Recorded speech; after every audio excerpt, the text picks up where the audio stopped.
दोस्तों, 2024 में सावन का अगला सोमवार कब है और अगले व्रत का पालन कैसे करें, व्रत में कौन सी चीजें नहीं खानी चाहिए और एक ऐसा उपाय हम इस वीडियो में बताएंगे जिससे आपकी भोले बाबा की कृपा से 7 जन्मों की परेशानी भी दूर हो जाएगी।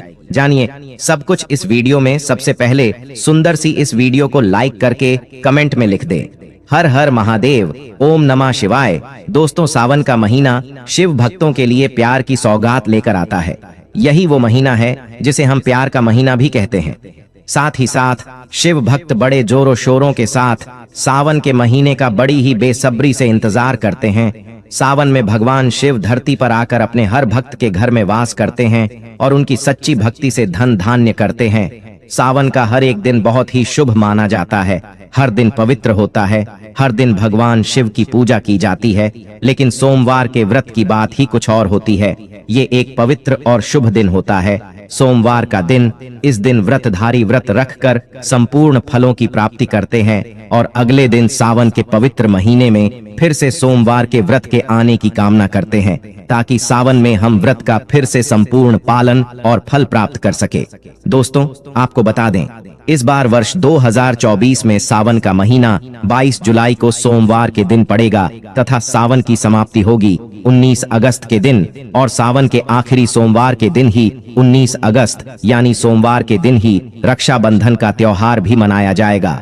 दोस्तों, चलिए ऐसे में हम जानते हैं सावन के इस पवित्र महीने में कौन सी गलती नहीं करनी चाहिए जिससे कि शिव जी नाराज ना हो। और सावन व्रत में ये फल कभी मत खाना, नहीं तो भगवान भोले बाबा आपसे क्रोधित हो सकते हैं, आपका व्रत टूट सकता है। आइए जानते हैं कुछ ऐसी सावधानियां जिसे भूलकर भी नहीं करनी चाहिए। दोस्तों, एक ऐसा उपाय है जिसको अगर आपने सावन के पवित्र महीने में कर लिया तो दुनिया की कोई भी ताकत, कोई भी शक्ति आपको करोड़पति होने से रोक नहीं पाएगी। बस आप कर लेना ये उपाय, क्योंकि सावन बार बार नहीं आता है। उपाय जरूर करना। इस समय भगवान शिव सक्रिय अवस्था में होते हैं, जो मांगो अवश्य पूरी होती है। दोस्तों, आज हम आपको बताएंगे जिससे मात्र कुछ ही समय में आपके जीवन से कर्ज हमेशा के लिए उतर जाएगा। हम आपको कागज, पेन, कॉपी आदि पर लिख कर दे सकते हैं कि मात्र कुछ ही समय में इस उपाय से आपका कर्ज तुरंत उतर जाएगा। घर से तमाम तरह की परेशानियां, गृह क्लेश, पति पत्नी की परेशानी, नजर दोष, मंगल दोष, पितृदोष, गरीबों का दोष, भयंकर काल सर्प दोष, शनिदेव का दोष, बरसों पुरानी यदि किसी की बद्दुआ, काला जादू अगर जीवन में किसी ने कर रखा है तो वह मात्र इस उपाय से पल भर में ही दूर हो जाएगा। दोस्तों, न कम न ज्यादा, पूरे 5 काम आपको करने हैं। दोस्तों, कमेंट में हर हर महादेव अवश्य लिखें, जिससे महादेव अपनी कृपा हमेशा आप पर बनाए रखेंगे। दोस्तों, अक्सर हम शौक के लिए क्या कुछ नहीं करते, यहाँ तक कि अपना घर तक गिरवी रख देते हैं। नौबत ये भी आ जाती है कि कुछ लोग तो कर्ज के कारण अपना घर तक छोड़ देते हैं। और वैसे देखा जाए तो कर्ज से बढ़कर कष्टप्रद कोई स्थिति नहीं होती। कर्ज एक श्राप की तरह होता है, जो अगर एक बार लग जाए तो बिना उपाय किए उतरता ही नहीं है। अगर आप भी कर्ज के बोझ से परेशान हैं, तो इस उपाय का प्रयोग अवश्य करें। 2 से 8 दिन के अंदर लाभ मिलने लगता है। ये बात आपको शायद मजाक लगे, लेकिन मैं आपसे वादा करता हूं कि यह 100% सत्य है। लेकिन इसका लाभ लेने के लिए आपको 5 काम अवश्य करना है, तभी ही कर्ज से मुक्ति मिलेंगे। तो चलिए शुरू करते हैं। सच्चे दिल से कमेंट बॉक्स में लिखे, हर हर महादेव, ओम नमः शिवाय। एक लाइक जरूर करें। आज का वीडियो बहुत ही सुंदर है, इसीलिए एक लाइक आप पहले ही कर दें, क्योंकि बाद में आप लाइक करना भूल जाते हैं। आपका एक लाइक हमारे लिए बहुत ही कीमती है, बहुत ही प्यारा है। इसीलिए सावन के पवित्र महीने में भगवान शिव के लिए एक लाइक तो बनता है। दोस्तों, 5 कामों में सबसे पहला काम है, सबसे पहला उपाय है पक्षियों को दाना डालने से जिंदगी की बहुत सारी खुशियां मिलती है, जिसकी आप कल्पना भी नहीं कर सकते। पक्षी को हर शनिवार, मंगलवार दाना डालने से जल्द कर्ज से मुक्ति मिलने लगती है। शिव पुराण के अनुसार भगवान शिव कहते हैं, यदि व्यक्ति के जीवन में कर्ज हो तो उसी समय उस व्यक्ति को पक्षी को दाना डालना चाहिए तथा पानी पिलाना चाहिए। भगवान शिव कहते हैं, माटी के प्याले में जो व्यक्ति पक्षी को पानी पिलाता है तो उस व्यक्ति की 7 पीढ़ियां कभी कर्ज नहीं भोगती।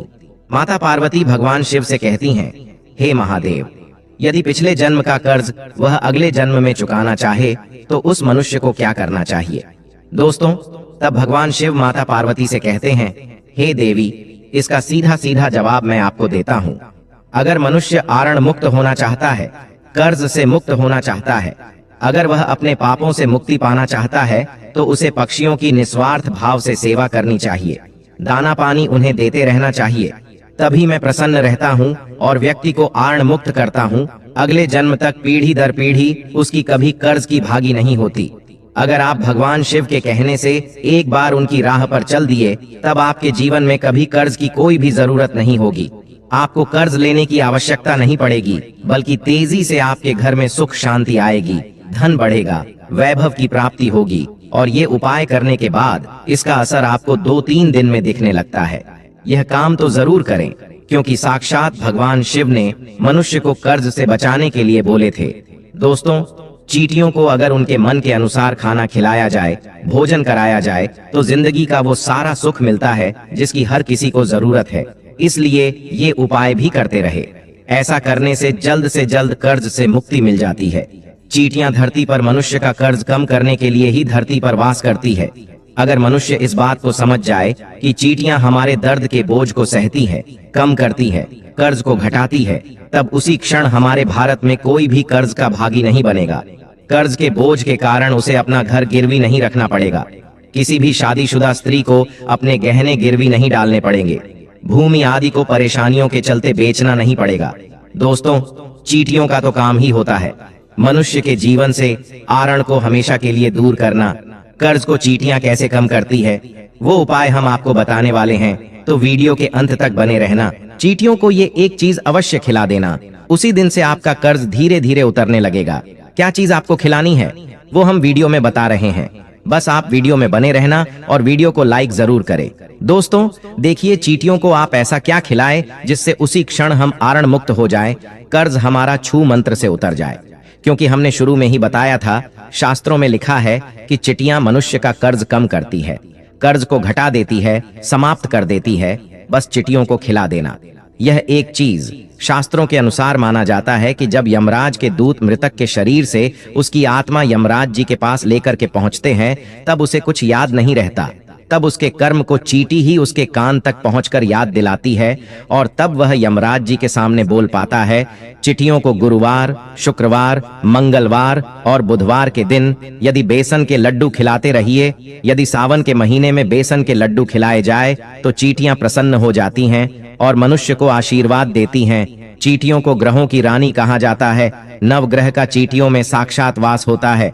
वेद पुराण के अनुसार साक्षात चींटियां माता लक्ष्मी को आपके घर तक ला देते हैं। घर में माता लक्ष्मी को लाने का सबसे बड़ा हाथ चींटियों का ही होता है, क्योंकि चींटियां प्रसन्न तो माता लक्ष्मी भी प्रसन्न। चींटियों को चीनी खिलाने से ग्रह शांत होते हैं। ग्रह यदि एक बार शांत हो जाए तो मनुष्य खुद बा खुद राजा बन जाता है। करोड़पति महाधनी घर में तेजी से धन चुंबक की तरह खींचा चला आता है। ये दूसरा उपाय है और आपको चींटियों को चीनी या बेसन के लड्डू जरूर खिलाने हैं, मत भूलना। और यदि आप चाहे तो मीठे बिस्कुट भी चींटियों को आवश्यक पूर्वकालीन खिला सकते हैं। बिस्किट हम भी चींटियों को इस दिन जरूर खिलाते हैं। दोस्तों, सावन के पवित्र महीने में बंदरों को अगर हर मंगलवार मीठा और चना डाला जाए तो जिंदगी की वो हर मुश्किलें हल हो जाती हैं जिसकी हर व्यक्ति को जरूरत है। बंदरों को खाना खिलाने से बजरंग बली बहुत ही प्रसन्न हो जाते हैं और आपके सारे कष्ट हर लेते हैं। एक बंदर को मंगलवार के दिन भोजन कराने से 10 हनुमान चालीसा का फल प्राप्त होता है। 10 बंदरों को चना आदि केला खिलाने से 1000 बार हनुमान चालीसा पढ़ने का पुण्य प्राप्त होता है। दोस्तों, सावन में काल भैरव की सवारी कुत्तों को मीठे बिस्कुट खिलाए जाए तो कर्ज से मुक्ति तो मिलती ही है, साथ ही साथ घर में लड़ाई झगड़े आदि और नकारात्मक ऊर्जा भी नष्ट हो जाती है। इसीलिए ये उपाय भी करते रहे। भगवान शिव को पशुपतिनाथ यूं ही नहीं कहा जाता, इसलिए काल भैरव की सवारी कुत्ते को सावन के महीने में भोजन अवश्य कराए। दोस्तों, अब बात करते हैं गाय के बारे में। दोस्तों, शायद आप जानते नहीं, गाय में सारे देवी देवताओं का वास होता है और इन्हें इसी कारण गौ माता के नाम से भी जाना जाता है। अगर हम गाय को पहली रोटी खिलाएं तो इसका असर आपको उसी दिन से ही दिखने लगता है और धीरे धीरे हमारे सारे समस्याएं खत्म हो जाती हैं।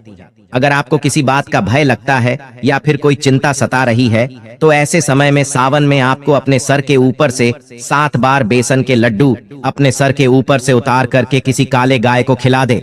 ऐसा करने से आपको कर्ज से मुक्ति तो मिलती ही है, साथ ही साथ हमारे सारे पाप भी मिट जाते हैं। 10 दिन के अंदर कर्ज से मुक्ति पाना है तो सावन में इन 5 उपाय को अवश्य करे, तभी ही कर्ज से मुक्ति मिलेंगे। पशुपतिनाथ के लिए एक लाइक तो बनता है। हर हर महादेव। सावन की हार्दिक शुभकामनाएं।